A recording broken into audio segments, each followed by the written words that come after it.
सबसे पहली चीज़ तो हमें ये देखनी है कि वायरस होता क्या है। वायरस ऐसी चीज़ है कि जिसे हम ना जिंदा कह सकते हैं ना मुर्दा कह सकते हैं। ये उसके दरमियान की को मखलूक है और ये इसके साइज़ को अगर आप देखें तो बैक्टीरिया जो हमें आम नेकेड आई से नज़र नहीं आता है, ये उससे भी छोटा होता है। बैक्टीरिया को देखने के लिए हमें खूरदबीन चाहिए होती है और उस बैक्टीरिया के ऊपर भी कई मिलियन वायरस हो सकते हैं। यानी इसका साइज़ इस हद तक छोटा होता है, इतना नैनो और माइक्रो साइज़ का होता है कि ये आम खूरदबीन से भी नज़र नहीं आता है। अब ये जो वायरस है, ये जब हम किसी से बात कर रहे होते हैं, जब हम बात करते हैं तो हमारे मुंह से हल्का हल्का मॉइस्चर निकलता है। आप उसको ऐसे देख सकते हैं कि आप अपने मोबाइल की स्क्रीन अपने सामने करें LCD और हल्के आप कोई भी बात करें तो उसके ऊपर आपको मॉइस्चर की एक तह नज़र आती है। तो ये जो वायरस है कोरोना वायरस, अगर किसी में मुंतकिल हो गया तो हमारे ये उस मुंह के मॉइस्चर के साथ ये दूसरे शख्स तक मुंतकिल हो जाता है। और आम तौर पे हम ये जो बात करते हैं, हमारे मुंह से जो मॉइस्चर निकलता है, इसकी थ्रो जो है ये तकरीबन 3 फुट होती है। इसलिए माहिरीन ये कहते हैं कि आप कम अज़ कम 3 फुट का फासला ज़रूर रखें। जो हमें आइसोलेशन में जो हमें रखा जाता है, आइसोलेशन में भी अगर हमें रखा जाता है, क्वारंटाइन में रखा जाता है, एक हम घर में रहते हैं, तो भी अगर किसी शख्स को ये शक पड़ गया है कि मुझे ऐसा फ्लू हो गया है जो कोरोना में मुंतकिल हो सकता है, जो कल को बिगड़ के कोई ऐसी को सूरत इख्तियार कर सकता है, तो हमें घर पे भी जो एहतियात करनी है कि अपने घर पे जो फैमिली मेम्बरान हैं उनसे भी हमने मिनिमम 3 फुट का डिस्टेंस हर वक्त मेंटेन करना है। और इसमें जो एहतियात मज़ीद ये है कि मैंने बहुत सारे ऐसे लोग भी देखे हैं कि जिन्हें ज़ुकाम हो गया, अगर जो कि एक आम बीमारी है, फ्लू ज़ुकाम वगैरह, तो वो क्या करते हैं, उन्होंने अपनी जेब में एक टिश्यू पेपर रखा होता है। वो टिश्यू उठाएंगे, उससे अगर उनकी नाक बह रही है अपना नाक साफ़ करेंगे और कहेंगे कि अब यहाँ पे डस्टबिन नहीं है, वो फेंकने की बजाय उसको जेब में डाल लेते हैं और उस टिश्यू को जिससे वो 1-2 बार नाक साफ़ कर चुके हैं उसको कई बार यूज़ करेंगे। क्योंकि जब फ्लू शुरू होता है तो पहले दिन उसकी इतनी ज़्यादा यानी नहीं उसकी फ्लूइड बाहर निकल रहा होता, तो वो उसको थोड़ी थोड़ी देर बाद अपने नाक को उसी टिश्यू से साफ़ करते रहते हैं और वो वापस अपनी जेब में डाल लेते हैं। वो जो टिश्यू है वो इन्फेक्टेड हो चुका हुआ है। अगर खुदा ना खास्ता कोरोना है, अगर कोरोना नहीं है, आम जुकाम है, तो भी वो उसको बढ़ाता है और वो हमारे हाथों पे भी लगता है, हमारे मुंह पे भी लगता है। और ये जो कोरोना है, ये चूंकि इसने इंसानी जिस्म में दाखिल होना है मुंह के ज़रिए, नाक के ज़रिए या आँखों के ज़रिए, तो हमने जब वो वाले हाथ लगाने हैं, अगर हमने किसी से हाथ मिलाने हैं, किसी से गले मिलना है, तो ये वहाँ से भी मुंतकिल हो जाएगा। फिर इसमें हम आम तौर पे जो एहतियात नहीं कर रहे हैं, लोग जिस तरह ध्यान नहीं दे रहे हैं, वो ये है कि हम अपने अगर वॉशरूम में देखते हैं तो वॉशरूम में हमारा जो टॉवल लटका हुआ है, वो टॉवल 2 दिन 3 दिन भी लटका रहता है और उसमें अगर किसी शख्स को, किसी फैमिली मेम्बर को फ्लू हो गया है या कोई वो इससे मुतासर हो गया है, तो वो वही वाला टॉवल वो भी यूज़ कर रहा है और बाकी फैमिली भी यूज़ कर रही है। टॉवल को भी आप वही दर्जा दे दें जो आप अपने टूथब्रश को देते हैं और कोशिश करें कि उसको आप कम से कम यूज़ करें या उसको कम से कम धूप लगवाएं, जाके कम से कम 2 घंटे उसको धूप ज़रूर लगवाएं। क्योंकि ये वायरस जो है, अगर धूप में वो कपड़ा आपके कपड़ों पे लग गया है, टॉवल पे लग गया है, आपके बिस्तर पे लग गया है, इवन आप जो ऊपर चादर लेते हैं उस पे लग गया है, तो इनको रोज़ाना धूप लगवाएं। इनको आप अपने कमरे में उसी तरीके से ना छोड़ें, क्योंकि अगर ये उसी तरीके से पड़े रह गए, कमरे में पड़े रह गए और इनको आपने धूप नहीं लगवाई, तो ये उसमें 12 घंटे तक ये उसमें ज़िंदा रह जाता है। उस दौरान कोई भी फैमिली मेम्बर उन चादरों को, उस बिस्तर को अगर कोई यूज़ कर लेगा तो वो भी उससे मुतासर हो जाएगा। फिर जो हम अपनी जाए नमाज है उसके ऊपर, उस जिस जगह पे हम सजदा करते हैं, वहाँ पे अगर कोई शख्स मुतासर हुआ है तो दूसरे ने सजदा कर लिया है तो वो भी उससे मुतासर होगा। फिर हमें इस पे जो एहतियात करनी है वो ये करनी है कि हम किसी पब्लिक प्लेस पे चल जाते हैं, किसी ऑफिस में चल जाते हैं, हम लिफ्ट में 4-5 लोग इकट्ठे ना दाखिल हों। हमें कोशिश करनी चाहिए कि लिफ्ट में अकेले जाएं, नहीं तो आप सीढ़ियों से जाएं, सीढ़ियों से जाएं लेकिन रेलिंग इस्तेमाल ना करें। आप किसी कमरे में जाते हैं, किसी ऑफिस में जाते हैं तो कोशिश करें उस दरवाजे के हैंडल को जो है आपने हाथ नहीं लगाना है। अगर उसको हाथ लगाएंगे उसकी तो आपके हाथों पे मुंतकिल हो जाएगा। आप कोशिश करेंगे उसके फ़ौरन बाद या तो सैनिटाइज कर लें या हाथ धो लें। एक जो आजकल मिसकंसेप्शन चल रहा है वो ये चल रहा है कि हमारा सैनिटाइज़र जो है वो उसके बगैर शायद इसका हल मुमकिन नहीं है, वही ये इन जरासीम का खात्मा करेगा। इसमें इतनी ज़्यादा हकीकत नहीं है। आम साबुन से अगर हम हाथ धो लें तो भी वही काम है। अगर हम सैनिटाइज़र पे थोड़ा बर्डन कम कर लेंगे तो ये जो ब्लैक मार्केटिंग हो रही है इसका भी खात्मा हो जाएगा। हमें आम साबुन से हाथ धो लेने से भी वही रिजल्ट मिलते हैं। उसके लिए कतन ये नहीं है कि आप एंटीबैक्टीरियल सोप पे जाएं, आप सैनिटाइज़र पे ही जाएं, आप आम इस पे भी कर लें, हाथ साबुन से हाथ धो लें तो भी गुजारा हो जाएगा। लेकिन जितनी देर आपने साबुन से हाथ नहीं धोया है, सपोज आपने एक जगह पे हाथ धो लिया है लेकिन उसके बाद आपका कहीं हाथ टेबल पे लग गए हैं, आप किसी दोस्त को मिले हैं या किसी और जगह पे आपके हाथ लगे हैं, तो उस दौरान कोशिश करें कि अपना हाथ जो है वो अपने मुंह के पास ना लेके जाएं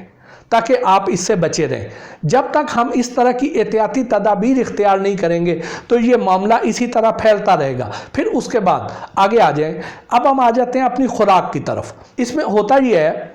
कि ये जब भी कोरोना हमारे जिस्म में आएगा तो ये गले में 3 से 4 दिन स्टे करता है। अगर उस दौरान हम ये कर लें कि हम गर्म पानी, जो कि जैसे कहवा है गर्म पानी का,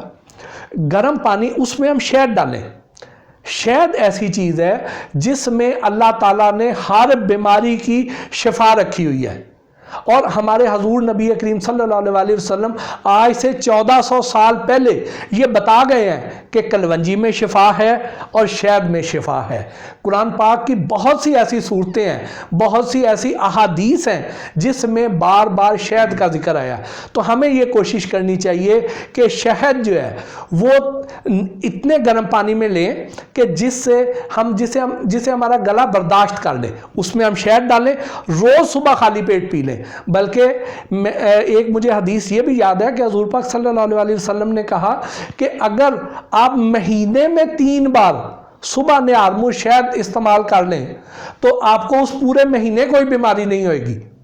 तो शहद जो है उसका इस्तेमाल आजकल के मौसम में ज़्यादा कर लें, क्योंकि जब हमें इसका कोई बीमारी का पता ही नहीं चल रहा है, इसकी कोई वैक्सीन ही अभी तक सामने नहीं आई है, तो हमें अपने दीन की तरफ रजू करना चाहिए कि वो हमें क्या कहता है। तो हमें उस खुराक की तरफ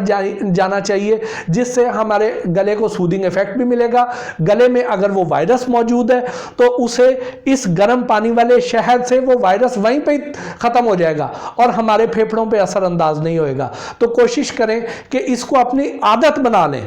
कि इसको बार बार आप इस तरीके से यूज़ करें, इसको गर्म पानी में डाल के शहद इस्तेमाल करें, उससे बड़ा फ़र्क पड़ेगा। फिर हमें कोशिश ये करनी चाहिए कि जब हम कहीं से रेस्टोरेंट से खाना मंगाते हैं तो अब आपने देखा है कि ज़्यादातर रेस्टोरेंट्स तो वो हैं कि जो बंद हो चुके हैं, वहाँ पे उनको सिर्फ होम डिलीवरी की इजाज़त है। या जैसे पंजाब में अभी कुछ जगहों पे अभी कुछ रेस्टोरेंट्स अभी खुले भी हैं, तो वहाँ पे थोड़ी एहतियात हमें ये करनी है। कुकिंग में कोई इशू नहीं है, जब अगर किसी के हाथ, अगर कोई किसी इन्फेक्टेड शख्स के हाथ लग भी गए हैं तो जब उसने इतने 100 डिग्री पे 200 डिग्री पे जाके उसने कुकिंग होनी है तो वहाँ पे सारे वायरस ख़त्म हो जाने हैं। लेकिन एहतियात ये करनी है कि जो उसको पैक करके दे रहा है,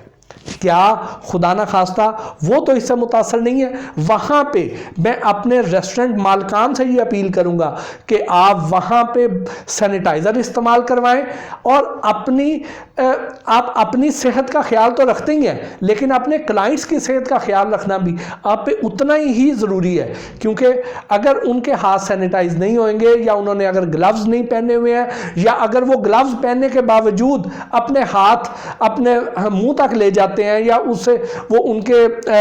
मुंह से कोई ड्रॉपिंग ऐसी निकल के उस खाने में शामिल हो जाती है तो वो नुकसानदेह है। तो हमें इसकी एहतियात ये करनी है कि वहाँ पे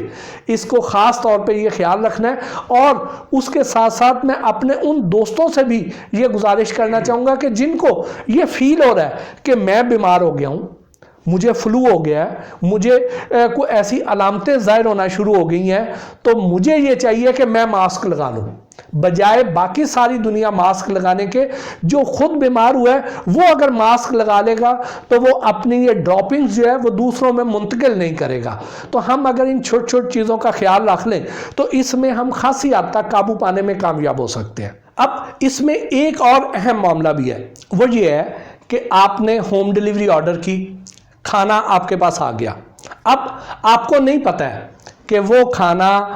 लाने वाला जो शख्स था, जो राइडर था, खुदा न खास्ता वो इन्फेक्टेड तो नहीं था, या जिसने पैक करके दिया है वो इन्फेक्टेड तो नहीं था कि उसकी कोई ड्रॉपिंग्स वगैरह, कोई वायरस, क्योंकि इतने छोटे साइज़ के हैं, जैसे आपको मैंने पहले बताया कि ये आम नेकेड आई से तो नज़र नहीं आ सकते, आम खूरदबीन से भी नज़र नहीं आ सकते हैं, तो आपको तो वो नहीं पता चलेगा। तो आप उसको ला के, अगर आप ये समझें कि आपने उस खाने को,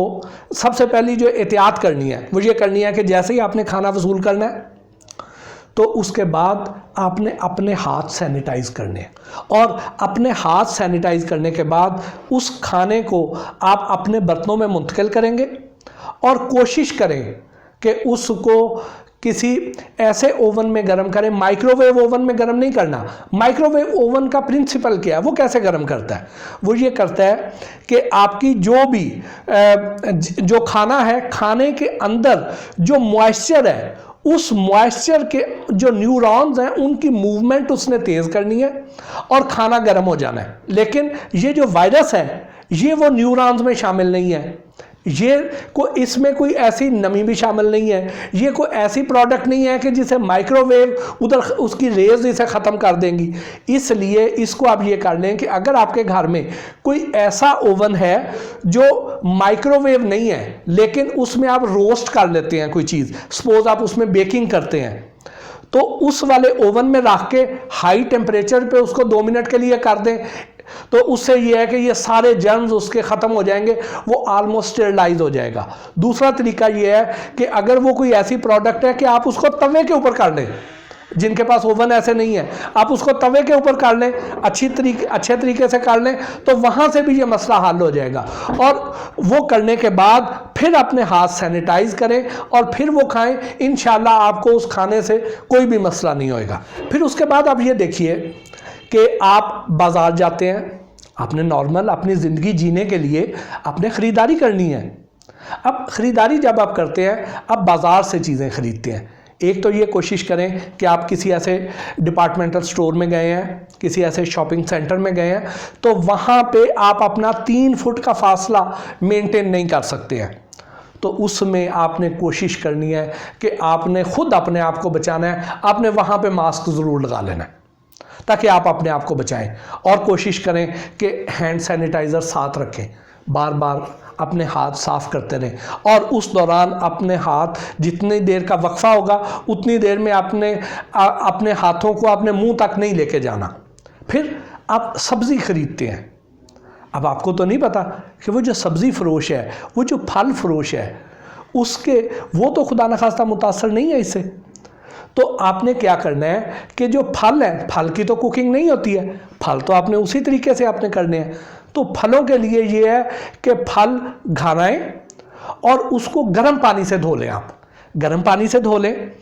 और उससे उसके जो है ना वो जरासीम, उसके वायरस सारे ख़त्म हो जाएंगे। फिर सब्ज़ी है, सब्ज़ी को आप इसी तरह ही, सब्ज़ी को भी अच्छी तरीके से धोएं, उसको भी गर्म पानी से धोएं, और ज़रा कोशिश करें कि तेज़ गर्म पानी से धोएं, यानी उसको 60 डिग्री पे ले जाएं, 70 डिग्री टेम्परेचर वाले पानी से धो लें, उसमें थोड़ी देर डिप करके रख दें, उससे यह है कि उसके सारे जर्म्स ख़त्म हो जाएंगे, और फिर उसको इस्तेमाल करें, फिर उसको जो है काटें, उसके बगैर ना करें। ये एहतियात करें, ताकि आपने कोशिश ये करनी है कि आपके घर में जो भी प्रोडक्ट आ रही है उसको आपने ये देखना है कि मैंने कैसे इससे अपने आप को महफूज करना है। जब आप इस एंगल से देखना शुरू कर देंगे तो यकीनन आप वो खुशनसीब घर होंगे जिसमें कोरोना वायरस एंटर नहीं हो सकेगा।